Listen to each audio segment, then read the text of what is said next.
Welcome to a free episode of Hughes from the Heart. How's everybody doing out there? It's the Hughes from the Heart podcast. It's my positivity podcast. I'm Spencer Hughes, host and creator of Hughes from the Heart. Nice to meet you. Whether you're new to me or a longtime listener, I thank you very much for your time. I'll just take a few minutes of it today. This is a free episode. If you'd be so kind and you like what you hear, please support the full version at patreon.com/Spencer Hughes. My voice just cracked there because I'm hitting puberty today. I actually started hitting it yesterday. People are hitting it later and later, I guess. I thought it was earlier and earlier, but anyway. Sometimes my voice will crack. Haven't had enough coffee today, maybe. Welcome to the podcast. You can get the free version of this wherever podcasts are found. Apple Music, iTunes, whatever they call it these days. Google Podcasts, Spreaker, Spotify. Love Spotify. And Patreon. And again, if you like what you hear, please subscribe and show your support for positivity and good vibes and smiles and kindness and love at patreon.com/Spencer Hughes. This is from theladders.com, and it's a great topic because it affects so many people, and that is the subject of overthinking. We tend to overthink as a species. No other species really does this as far as we know. We've got a couple of beautiful dogs, and I know that neither one of them overthinks things. They just kind of sleep a lot. They eat a lot. They run a lot. They poop a lot. But I don't think they overthink a whole lot, do they? You look around at the creatures in nature, and they don't overthink. Humans do, and it's good and bad. Thinking is good. I like being able to think intellectually. I love being able to think outside of the box and being a creative force that perhaps a dog is not. And a bird is not. Birds are beautiful, don't get me wrong. I can't imagine a world without dogs, but nobody really thinks of them as necessarily creative creatures, okay, unless you're a raven or a crow and you know that if you drop a walnut on the roadway, a car's going to run over it and crack a walnut so that you can go down, swoop down, and eat it. That is creative. That's pretty cool, but most birds don't do that. Most birds just kind of, they chirp a lot, they tweet a lot. And they're pretty and stuff, but, you know, the term bird brain came from somewhere. Not all birds are that smart. Not all humans are that smart, for that matter. But this topic is about how overthinking is damaging our happiness. It's damaging our well-being. It's damaging our sleep. It's damaging all sorts of things. So this is what a typical evening/night might look like for a lot of you out there. You're getting ready to unwind for bed. Right? It's been a long day, maybe a productive day even. Maybe you've had a very successful day. You had dinner or a semblance of it. Maybe you nuked a little bit of a leftover from the day before. Maybe you just popped something into the microwave or whatever. Maybe you didn't eat it all. Watch a little TV, get ready to pass out for the night, and your eyes are wide open. You try to relax, you try to go to sleep, and you realize you can't because you're replaying the day over and over and over again. Right? You should be going to sleep, but you're staring at the ceiling, wide awake. Why? Because unlike our dogs, maybe, and unlike the birds, and unlike other beasts and creatures out there in Mother Nature, we overthink things to death. The dog doesn't, our dogs, my God, they just plop down and they're asleep, right? And they're snoring and they're having a good time. They have nightmares once in a while, God knows of what. I always wonder what a dog has a nightmare of. Not enough food, maybe, or cats, you know, a planet run by cats. Planet of the Cats, maybe that's their worst nightmare. But we're not like that. We have the capacity and the ability to replay our day over and over and over again when we should be just unwinding and falling asleep and getting a good night's rest. We'll think back on something we did or said, something somebody else did or said, maybe to us, maybe something that wronged us, that hurt our feelings. Maybe something didn't go well. Maybe the sales didn't go through. Maybe we got into a fight with our spouse. Maybe our kids had something happen to them at school or something like that, right? And then we start sinking into a low mood, low energy. And next thing you know, it's 3 a.m. We still haven't fallen asleep. Overthinking can damage our mental health, as pointed out by theladders.com. Worrying is something all of us do from time to time, but when it becomes habitual, when it becomes chronic, it really, really becomes a problem. It's like the faucet that just keeps dripping and dripping and dripping, and one thing leads to another, right? One drop comes out after another, and that's how worrying works. Next thing we know, we're worrying about worrying about worrying. You ever do that to yourself, where you're worrying about something, and you're worrying so extensively that you have to go back and think what you're worrying about? That happens to me a lot. I'll be in the shower, and I'm worried about something. I go, I'm worried about something that I already resolved yesterday. Why am I still even thinking about it? And then it becomes silly, right? We think it's silly. Here are some indicators that you tend to overthink. You imagine all the potential worst-case scenarios. I think we're all guilty of that at one point or another. Our minds tend to go to the darkest possible place. And that has certainly happened thanks to the damage that the mainstream media has done to our psyches during the coronavirus pandemic, showing us the deaths and the deaths and the deaths. Turns out the death toll is far under 1%. They said it was going to be 4 or 5 or 6%. It's like 0.3%. But they scared you to death, and the damage has been done, right? So we tend to think the worst case scenarios, we're going to get coronavirus, we're all going to die. The pandemic's going to last for 10 years. It's horrible. Everything's going to snowball. Things will never reopen. Life will never be the same again. Worst case scenarios. We're seeing that all those field hospitals, thank God, were never used. Remember that? They scared us that New York City would be full of these field hospitals, and cities like Dallas and San Francisco and others would be just filled with these field hospitals with cots and patients dying in them. Never materialized. Worst case scenarios. We think back to past conversations maybe and what we should or shouldn't have said. We rehash everything a person said or did and the deeper meaning behind their actions, right? We try to assume where they were coming from when they said something or did something. And generally we're wrong, right?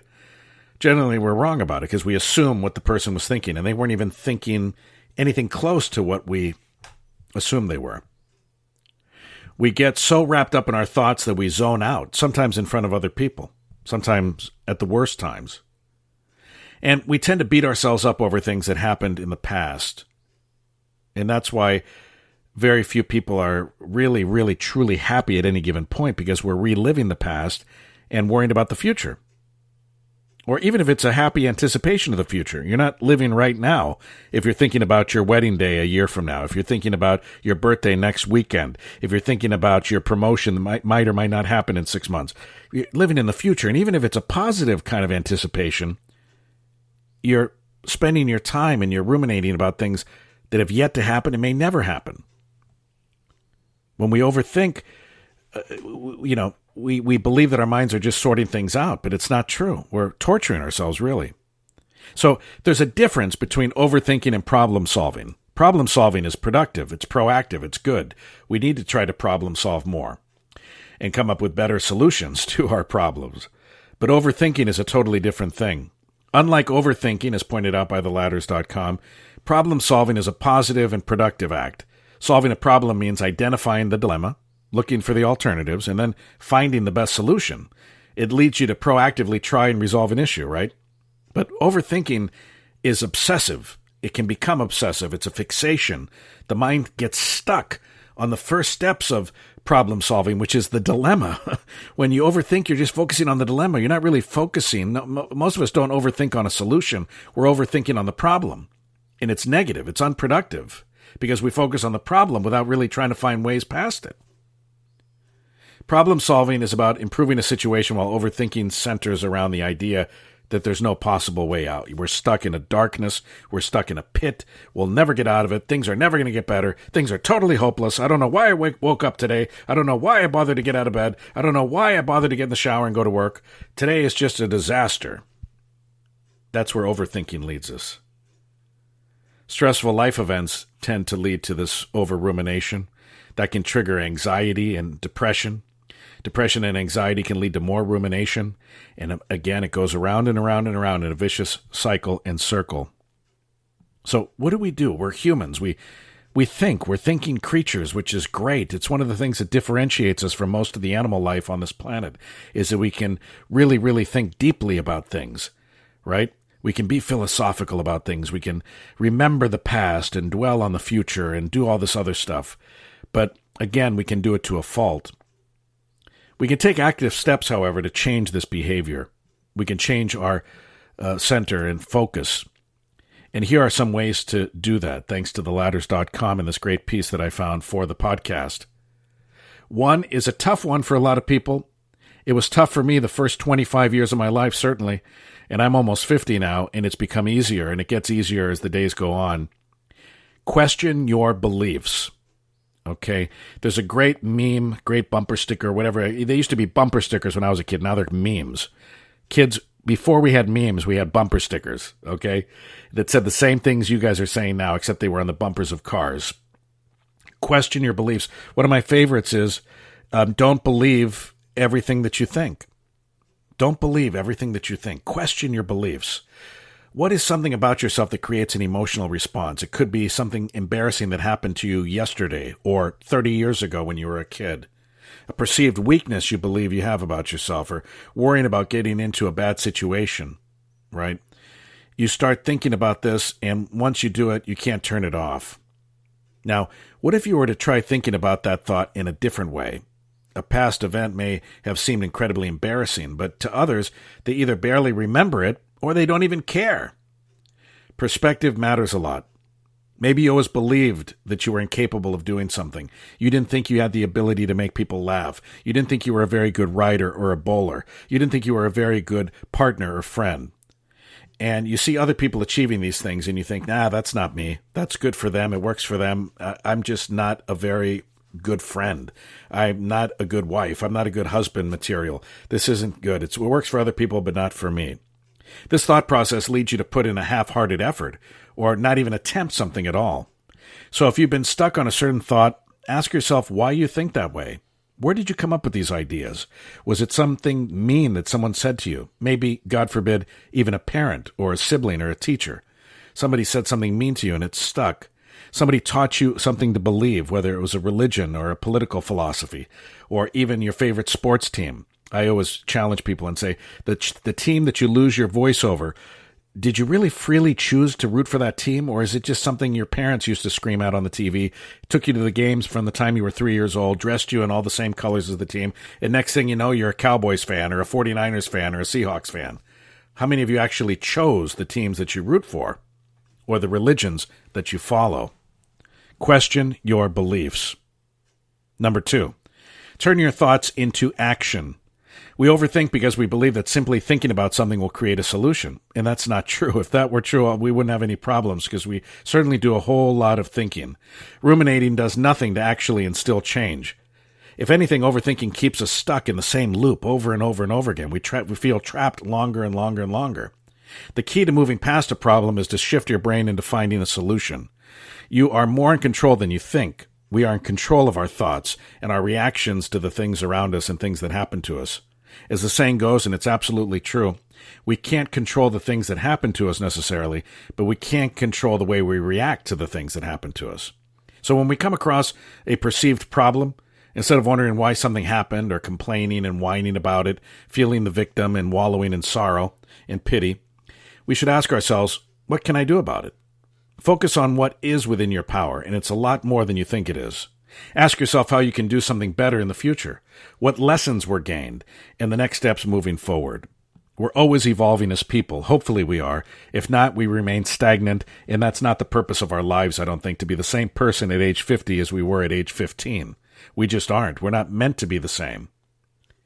Focus on the present. This is what mindfulness is all about. I'm a big practitioner of mindfulness. It doesn't mean I'm great at it all the time, but I practice it often. I practice it daily. Focus on the present moment. Our minds tend to dwell in the past, dwell in the future, and that doesn't leave time for the right now, right here, present moment. So we're thinking about a past memory. We're wondering what the future will look like. Rarely are we focused on right now. Think about how much happier we'd be as an individual, as a community, as a people, as a species, if we spent more time right now. So if you have a tendency to ruminate too much, take a moment and absorb your surroundings. Follow your breathing. Pay attention to how you're breathing right now. What are you grateful for right now? Not yesterday or tomorrow. What are you grateful for right now? Try listing a few things that are positive in your life. We all have them, no matter how bleak our lives seem to be at any given time. We always have things that are positive in our lives. Maybe there's a person you're thankful for. Maybe it was an event that happened. Maybe it's something that you partake in. Maybe it's your favorite book. Maybe it's your spouse. Maybe it's your kids. Maybe it's your pet. Jot these things down. You'll find the simple act of writing them down can surprisingly change the way you feel and remind you there's more positive in your life than you might have thought. Stimulate your brain. This is a good one. And it doesn't mean playing video games all day long and just vegging out on stupid videos on YouTube. We need real stimulation. Have you ever conjured up a vivid image in your mind that you tried forgetting? You know it's not that simple, right? To just forget things. It's kind of like that. I can't unsee it, right? You say, I can't unsee that. Thanks a lot. Telling yourself to stop thinking about something only makes it more prominent, right? Don't think of pink elephants. Then you think of pink elephants. When you find yourself falling into a destructive thought pattern, change what you're doing. If you're lying on the couch, get up, go for a walk, get out there in that green belt or blue belt, get out there in Mother Nature. Watching a boring show, change the channel. You're not locked into that series just because everyone told you it was going to be fantastic. You think it sucks, so watch something else. Or read a book, stimulate yourself with a good novel or a good nonfiction book. Recognize when you're starting to spiral into negative thinking. Overthinking tends to slip in while we're idle, with little to occupy ourselves. There's an old saying, being idle, right? An idle mind is the devil's playground. An idle mind is the devil's playground. That means when you have nothing to do, when you're just bored, that's when you tend to get into trouble. That's when things, bad thoughts anyway, start coming into your head. You start worrying yourself to death. So stimulate yourself. Read that book. Go for a walk. Watch a game on TV. Play video games with your kids. Make yourself a meal. Learn a new recipe. Pick up a new instrument. We must act differently to think differently. Worrying about things, overanalyzing things, especially in the past, can be a huge emotional and time burden. It wastes the present moment. It ages us prematurely. It may seem like thinking incessantly about something is the answer to the problem, to come up with a solution, but it's just rehashing the same problem. It's reliving the same pain. It's reliving the same doldrums. You're back at square one in the end. Overthinking can be a difficult habit to shake. There's no question about it. But like other bad habits, it's possible to replace overthinking with more positive things like good habits, problem solving, practicing gratitude, and challenging the things that you believe right now. And when you start acting differently, your brain takes note. Your brain can actually rewire itself through enough acting differently, and soon you'll start thinking differently too. Thoughts, my friends, become things. But that's a subject for another podcast. This is Hughes from the Heart. I ask you kindly, if you like what you heard, if you feel it brought some positivity into your life, if you feel like it's going to make your day a little bit easier, please sign up to the podcast. I need all the support I can get. I want to foster as much self-empowerment out there as I can, as much kindness as possible, as much love and joy and zen and contentment with our lives. And you can help me do that by sharing this free podcast with everyone on your social media and in your life, through email, through Facebook, through any means, and also signing up right now at patreon.com/Spencer Hughes, patreon.com/Spencer Hughes. The Hughes from the Heart podcast. It's the Spencer Hughes Positivity Podcast. I'm Spencer Hughes, and I thank you very much for spending some time with me today and hanging out. We'll talk again soon, I hope.